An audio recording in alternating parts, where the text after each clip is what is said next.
Welcome to Through the Bible with Les Feldick, a 30-minute walk through the Scriptures, teaching in-depth Bible truths that change people's lives. Now, here's your host, Les Feldick. Okay, good to see everybody in again this afternoon, and we've got a representative from various places around the country. We've got folk here today from Indiana and Minnesota, and Arkansas, and Oklahoma, of course. And again, we just like to make all of you here in the studio welcome. We thank you for being a part of this. And then for those of you out on television, again, we just like to let you know we appreciate the fact that you invite us into your living rooms or wherever you may be watching us. And again, we just pray that the Holy Spirit would open the Scriptures to everyone's understanding. Lord, we realize that there's so much confusion out there today, and people are hungry. But we just trust that somehow or other we can open the Word so that anyone can understand it. We don't try to twist arms. We don't try to convince that you're wrong and we're right. But we just trust that the Word can be opened up to where you can understand it and study it on your own. Again, we always like to remind our audience that all the past programs are available either on the videotapes, on the audio tapes, as well as the printed page. And if you're interested in any of that material, you just drop us a note or call us on the 800 number, and we'll get the information to you. All right, this is a Bible study program, and we got a lot of ground to cover. And someone asked me the other day, are you going to get all the way to the end before the Lord comes? No way. No way, because once we finish going this direction, you see there's a lot back here that we've skipped.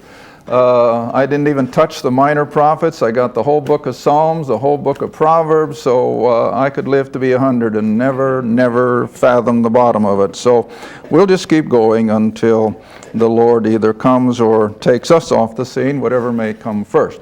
All right, we're in Philippians still, Paul's prison epistles. And again, for those of you who have just tuned in maybe in the last few weeks, we always like to emphasize, first and foremost, Paul's apostleship to the Gentiles. And if I don't get around to it today, I may in a future program delineate again how we are to divide the Scriptures, rightly divide, in such a way that we don't have everything all mixed and jumbled up. And that's the key, of course, to understanding the Bible. I had to point out to a young lady again the other day, where she had a question on something that Isaiah had written. And definitely, I mean, you could tell from the text it was written to the Jews. And I just pointed it out to her, and she says, well, no, I never saw that before.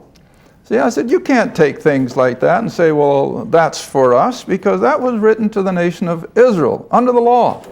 And we're not under law, we're under grace. And so a lot of these basic fundamental truths get mixed up with that which didn't even pertain to the church age believer, and consequently we do have so much confusion. So Philippians is one of Paul's prison epistles, as we pointed out when we began with Ephesians, that these prison epistles just sort of step up into a higher plane of I don't like the word theology, but I guess that's as good a word as any, because his earlier letters are pretty elementary and fundamental so far as salvation and so forth. But when we get into these prison epistles of Ephesians, Philippians, Colossians, and Philemon, this is deeper water. This is higher ground. And Paul is dealing primarily now with our position in Christ. What are we in the body of Christ? We are somebody. And regardless of our station in life, the secular world, yet in God's eyes, we are somebody special. And I've said it to my class in Oklahoma over and over. Every one of us have somebody out there that no one can reach but you or I. And we have to be ready. And the only way you can be ready is to know the Scriptures. Be skilled in the Word of God. All right, so now let's continue on where we left off in our last taping, and that was in Philippians chapter 3, and we got down through verse 3, but let's just start reading in verse 1, just to pick up the flow. Finally, my brethren, rejoice in the Lord. Now remember the circumstances that Paul is writing in. He's in prison right next door to Nero's palace, and the guards that are actually chained to him, in rotation no doubt, were some of the most vicious Roman soldiers who had probably survived some of the great military campaigns. These were tough characters. But yet, after being chained to the apostle for maybe 24 hours, they became believers. And as we'll see again toward the end of the book, how that the Apostle Paul's ministry actually penetrated right into the inner halls of the wicked man Nero. And so never forget that he's in prison, he's chained to a Roman guard, but yet he can say, rejoice, rejoice. Okay, so he says to write the same things, continuing on in verse 1, to write the same things to you, to me indeed is not grievous, but for you it is safe. In other words, Paul says all these things just simply make sense to you.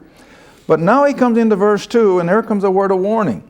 And it's just as appropriate today as it was when he wrote it in probably about 64, 65 AD.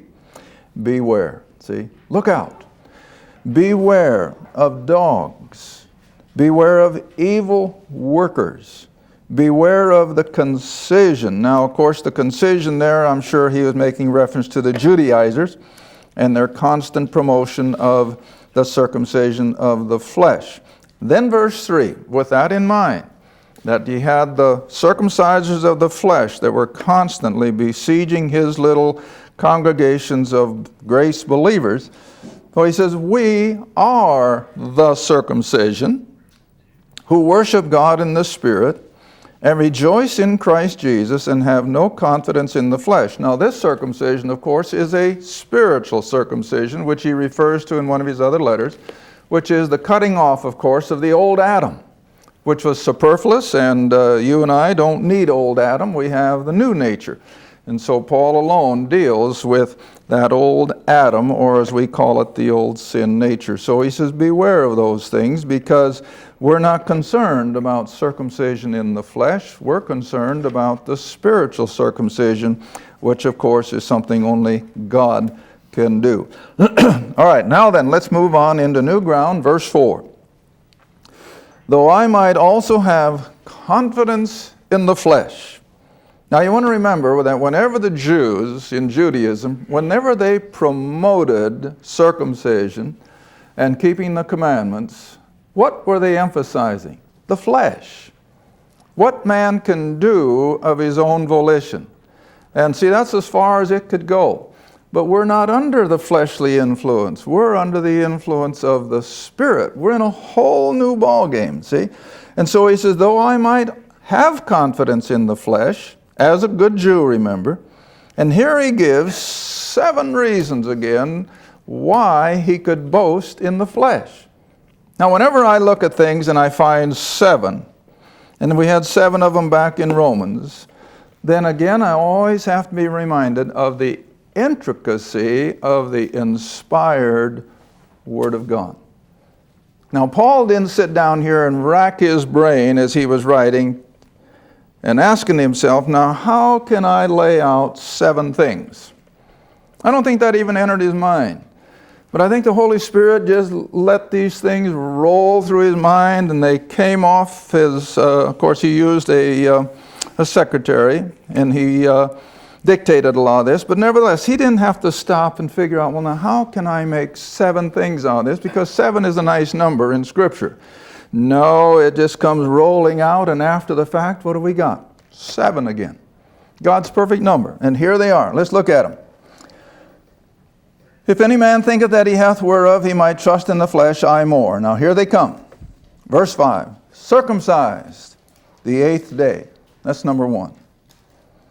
Of the stock of Israel. That's number 2. Now we're going to come back to these, so don't worry. Of the tribe of Benjamin. That's number 3. A Hebrew of the Hebrews. That's number 4. As touching the law of Pharisee. That's number 5. Concerning zeal, persecuting the church, or that assembly of Jewish believers up there in Jerusalem. That's 6. And touching the righteousness which is in the law, blameless. 7 things that he had going for him as a good Jew. Now, of course, remember that the verse that's coming is he's going to count all that as what? dung in the King James, or trash is probably a better word. But all right, let's go back up and see what the man is talking about, that he has so much going for him in the flesh as a good Jew, and yet it amounted to nothing when it came to the Spirit. All right, starting up in verse 4, though I might have confidence in the flesh, if any other man thinketh that he hath whereof he might trust in the flesh, Paul says, I've got what? More. In other words, he was just about at the top of the heap when it came to religious people. There just wasn't anybody more religious than Saul of Tarsus. And so he lists these 7 things then that coincided with that position as a good religious Jew. Circumcised the 8th day. According to the what? According to the law. See, that's what the law demanded. Circumcised the 8th day. Of the stock of Israel. Now that word stock, when you chase it down, you know what that really implied? He wasn't just a half Jew. It wasn't just his father who was a Jew, but who? Both. Father and mother. He was a Jew through and through. Now keep all this up here in your computer, because it's going to really come to a boil when we get down and he says, as he's chucked all of this. See? All right, so here he is, of one of the primary families of Israel. Not just from a father or from a mother's side, but from both. Of the tribe of Benjamin. Now, not many Jews were able to name their tribal ancestry, but for some reason or other, Saul of Tarsus still could. He knew that he was still of the tribe of Benjamin. Now, that brings something to thought. I didn't plan to do this, so I hope I can find it. You know, I always say I walk into a buzzsaw on some of these things, and someday it's going to get me. But hopefully this one won't. Let's go back to Genesis, chapter 49. Chapter 49. Now, I can't just dogmatically say that this is what he's talking about, but I sure think in my own mind it's ringing a bell of some kind. Back to Genesis chapter 49, where Jacob pronounces his blessings on the 12 sons. And he goes through the whole list, from the eldest, which of course was Reuben, up there in verse 3. And he brings you all the way down to the youngest, which was Benjamin, verse 27. Now, you know, the main reason I like to teach is to get people to think about things they may never otherwise think about. Now keep Saul of Tarsus and the kind of a man that he was as a great religious persecutor of Israel, and how I've referred to him oftener than not on his way to Damascus like a raging bull. Couldn't get there fast enough to put those little Jewish believers to death or take them back as prisoner. All right, now look at Genesis 49 as Jacob looks down the halls of time, and he says, Benjamin, as a tribe, shall raven as a wolf. Does that ring a bell? Wasn't that old Saul of Tarsus? I believe this is exactly what the Lord had in mind, that there was a Benjaminite coming that would fulfill this to the exact degree. Benjamin shall raven as a wolf. In the morning he shall devour the prey. What do you suppose that's a reference to? His persecuting. How he just ravaged those Jewish believers. And in the morning he would devour the prey, and at night he shall divide the spoil. You know what I think that is? That's a reference to the reward the man is going to get for having gotten Christianity off the ground. Now, you may not agree with me, but I have to think that this was already back in the mind of God as Jacob was rehearsing the prophecies concerning the 12 sons. Well, that's just a little free for nothing. Come back to Philippians. Of the tribe of Benjamin. Verse 5, continuing on.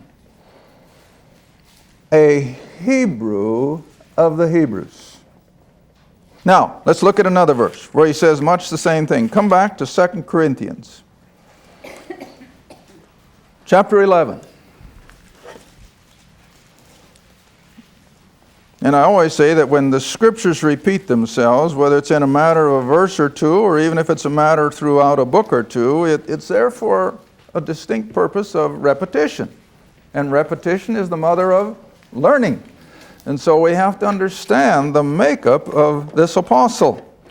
All right, in 2 Corinthians chapter 11, dropping down to verse 22. Sorry, honey. On the way home after these tapings, she'll tell me, well, now, I thought you knew that when you give the chapter, you also give me the verse. Well, you all know that I'm real lax on that, and then she has to hurry up and find the verse. But chapter 11, verse 22. And he's concerning himself with the divisions in the Corinthian church. Some said, well, we're not going to follow that guy. We follow Christ. Others said, well, we're going to follow Peter. Still others said we're Apollos. And so he has to come back in this 2 Corinthians especially, and as I've put it over and over on the program, defending his apostleship, his authority. And here is one of the primary ones. Are they, all these other leaders of the divisions, Peter, Apollos, or anyone else, are they Hebrews? What's the answer? So am I. See? So am I. Are they Israelites? You know, people like to twist the meaning of Hebrews and Israelites and sort of make a division between them, but Paul makes it real plain here. There's no difference. A Hebrew is an Israelite's a Hebrew, and the twain will always be together. All right, and so he says, are they Hebrews? So am I. Are they Israelites? So am I. Are they the ministers of Christ? I am. Well, I love that next word. More. So where does that put him? Head and shoulders above everybody else. He is the apostle of the Gentile. Okay, back to Philippians. So he repeats it now in this letter, that he is an Israelite. He's a Hebrew of the Hebrews. As touching the law, and remember the law was fleshly, what was he? Pharisee. Now you all know what a Pharisee was. He was that self-righteous, pulled his robes around himself and said, well, I don't commit sin. I'm above all that. And consequently, they showed their utter depravity in doing it. But this was Saul of Tarsus. He was a religious Jew to the hilt. He loved temple worship. He loved his Old Testament. But he loved it with a blind ignorance. And you see, this is what's so true of so many people today. Oh, they're religious. They love their religion. They're sincere. And I respect them for that. But they're sincerely wrong. And as Saul of Tarsus had to find out when he met the risen Christ on the road to Damascus, he melted like hot butter. Why? Because all of a sudden he was confronted with the same God that he thought he was trying to stamp out.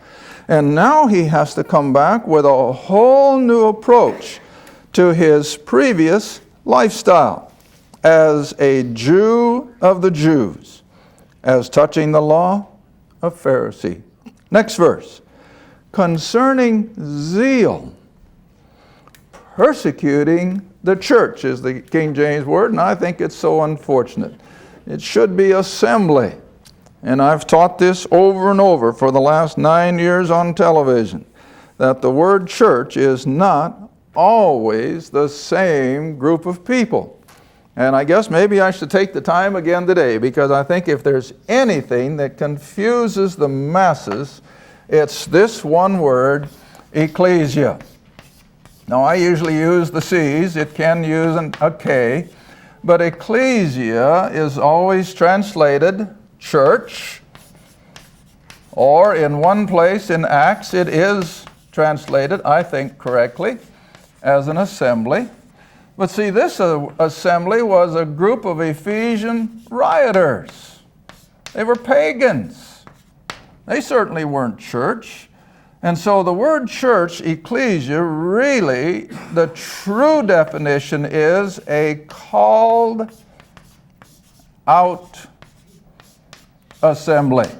In other words, a group of people that are no longer part and parcel of the masses, but they've been separated from the masses. All right, let's go to Acts chapter 7.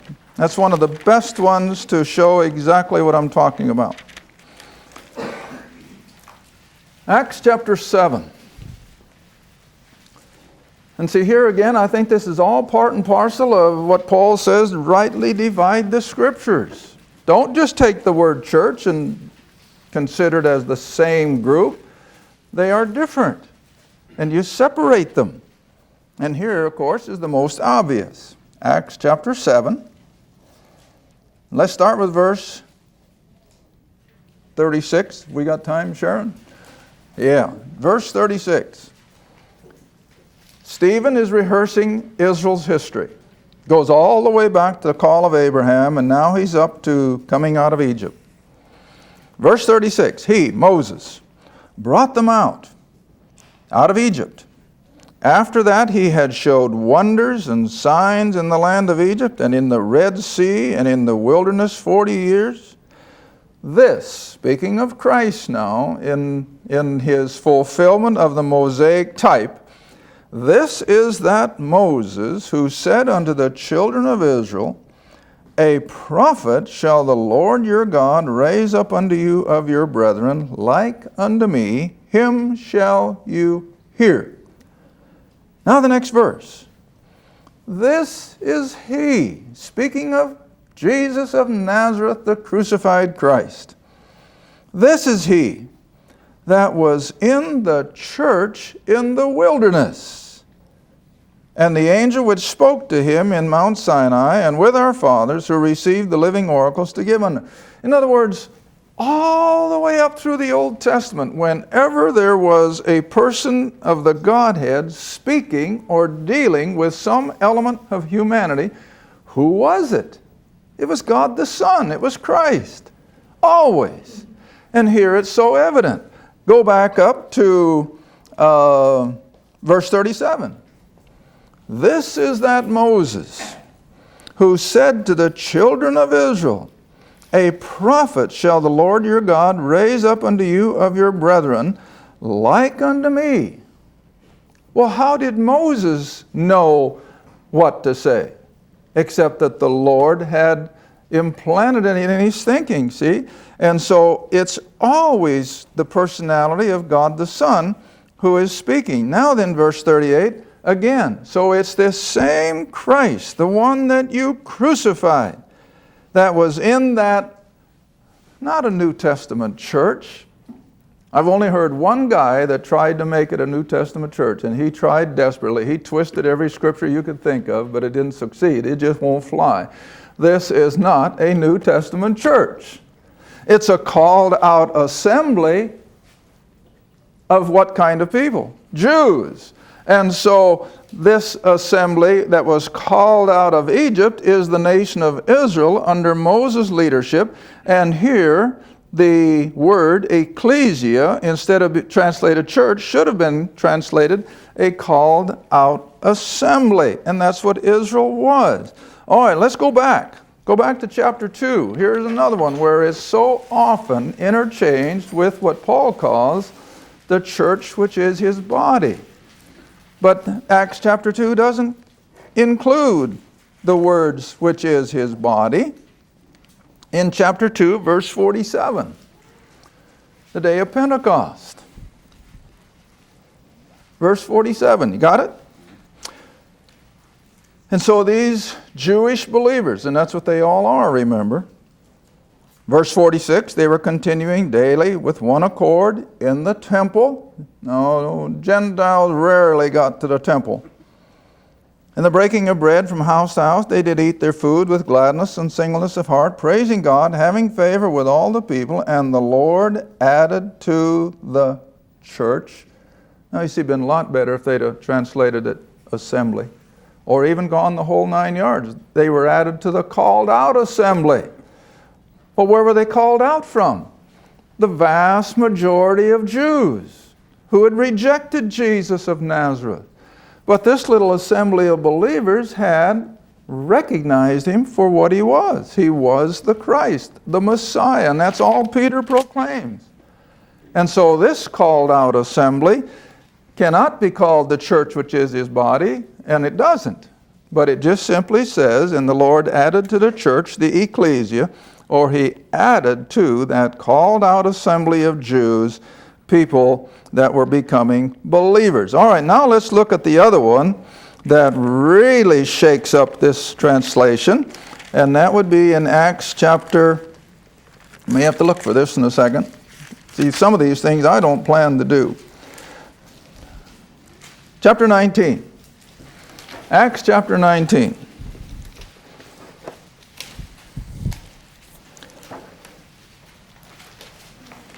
Acts chapter 19. We've only got a couple minutes left. And of course here we're in Ephesus, and as a result of Paul's preaching, so many of those idolaters were becoming believers. They were throwing away their idols, and they were literally wrecking the business of the idol makers, the silver craftsmen. And so it was causing a riot, see? All right, verse 29 now of Acts 19. We'll do this quickly. And the whole city of Ephesus was filled with confusion. Having caught Gaius and Aristarchus, men of Macedonia, Paul's companions in travel, they rushed with one accord into the theater. Can you picture it? Now you remember those theaters back in the ancients had doors, much like our football stadiums and everything, but they were ground level. And so I can just see this mass of people just filing into that open air theater. And verse 30, and when Paul would have entered in unto the people, that is, probably taking the stage at that theater, his disciples or his followers, it certainly is not the 12, I hope you know that. You know, that's why I have to be so careful. Whenever people see the word disciples, they think it's the 12. No, a disciple was just simply a follower. So what we have here are the followers of Paul's teaching. All right, now then, some therefore, verse 32, some therefore cried one thing and some another, for the ecclesia was confused. But here they translated assembly. They could have just well put in the word church. No more obnoxious than when they did with the called out Jews from Egypt. But here is a good way to chase down words and realize that they don't always mean the same thing. Thank you for watching Through the Bible with Les Feldick. Through the Bible is a partner-supported ministry. If this program has been a help to your study of the Scriptures and you'd like to see others enjoy the teaching, your support would be greatly appreciated. Write to us at Les Feldick Ministries, Route 1, Box 760, Kinta, Oklahoma 74552, or call 1-800-369-7856. Remember, all programs are available in printed form, audio cassette, and videotape. Be sure to tune in next time to Through the Bible with Les Feldick.